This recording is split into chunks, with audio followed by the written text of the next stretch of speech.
توضيح بس بسيط حضرتك. في الاول احنا كنا متفقين ان احنا هنعمل اسئله وانت رفضت الموضوع ده، تمام، وقلت هنعمل استفتاء وهم رفضوا.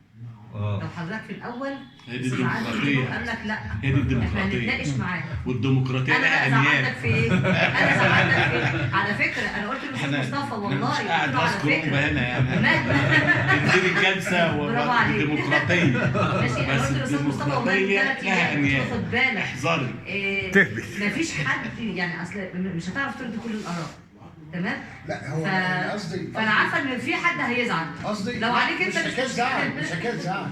انا كنت اتمنى ان انا عايز اقول الصوت يا جماعه.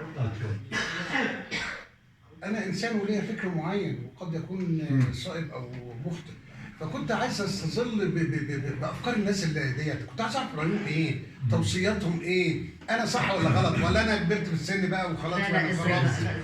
يعني ماشي يعني انا